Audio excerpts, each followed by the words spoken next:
Sir, ಈ ತರ ಕುಮಾರಸ್ವಾಮಿ ಅವರು ಮಾತಾಡಿದ್ದಾರೆ. ಅವ್ರ ಹತ್ರ ಪೆನ್ ಡ್ರೈವ್ ಇದೆಯಂತೆ, ಅದು ಭ್ರಷ್ಟಾಚಾರಕ್ಕೆ ಸಂಬಂಧಪಟ್ಟಂತ ಪೆನ್ ಡ್ರೈವ್ ಅಂತೆ. ತನಿಖೆ ಮಾಡೋ ತಾಕತ್ತಿದ್ರೆ ನಾನು ಬಿಡುಗಡೆ ಮಾಡ್ತೀನಿ. ಯಾರು? ಸರ್ಕಾರ ತನಿಖೆ ಮಾಡೋ ತಾಕತ್ತಿದ್ರೆ ನಾನು ಬಿಡುಗಡೆ ಮಾಡ್ತೀನಿ. ಕುಮಾರಸ್ವಾಮಿ ಹೇಳಿದ್ದಾರೆ. ಯಾರು? ಕುಮಾರಸ್ವಾಮಿ ಅವ್ರ ಹತ್ರ ಭ್ರಷ್ಟಾಚಾರ ತನಿಖೆ. ಕುಮಾರಸ್ವಾಮಿ ಸೇ ಹಿಟ್ ಆ್ಯಂಡ್ ರನ್ ಕೇಸ್ ಅದು ಯಾವಾಗ ನಾನು ಮಾತಾಡೋದು.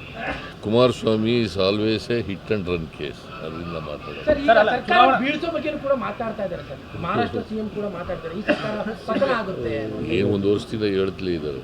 ಸದ್ಯ ಅವ್ರ ಸರ್ಕಾರ ಉಳಿಸ್ಕೊಂಡ್ರೆ ಸಾಕಾಗದೆ. ಅವರು ಯಾರಿಗೆ ಶಿಂದೆ ಆಗಿದೆಯಲ್ಲ, ಸರ್ಕಾರ ನಮ್ಮ ಸರ್ಕಾರದ ಬಗ್ಗೆ ಮಾತಾಡೋ ಅವರು ಮಹಾರಾಷ್ಟ್ರ ಚೀಫ್ ಮಿನಿಸ್ಟ್ರು. ನಮ್ಮ ಸರ್ಕಾರದ ಬಗ್ಗೆ ಮಾತಾಡೋದ್ರ ಬದಲು ಅವ್ರ ಸರ್ಕಾರ ಉಳಿಸ್ಕೊಳ್ಳಿಕ್ಕೆ ನಾವೇ ಹೇಳ್ತಾ ಇದೀವಿ, ಕಾಂಗ್ರೆಸ್ನವರೇ ಜಗಳ ಮಾಡ್ಕೊಂಡು ಸರ್ಕಾರ ಬೀಳುತ್ತೆ ಅಂತ. ಯಾಕೆ ನಮ್ಮಲ್ಲಿ ಎಲ್ಲಿ ಜಗಳ ಇದೆ?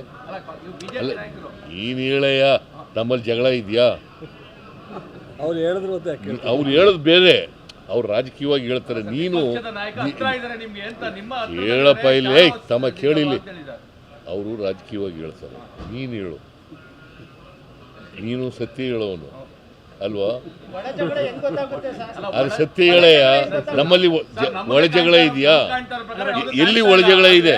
ಶಾಡೋ ಸಿಎಂಗೆ ಕಾಣಿಸಿರ್ಬೋದಲ್ಲ ಅಂತ ನಮಗೆ ಕಾಣ್ತಾ ಇಲ್ಲ ಸರ್. ಒಬ್ರು ಶಾಡೋ ಸಿಎಂ ವಿಪಕ್ಷ ನಾಯಕ, ಅವ್ರಿಗೆ ಏನಾದ್ರು ಕಾಣಿಸಿದ್ಯಾ ಅಂತ ಕೇಳ್ತಾ ಇದೀವಿ ಅಷ್ಟೇ.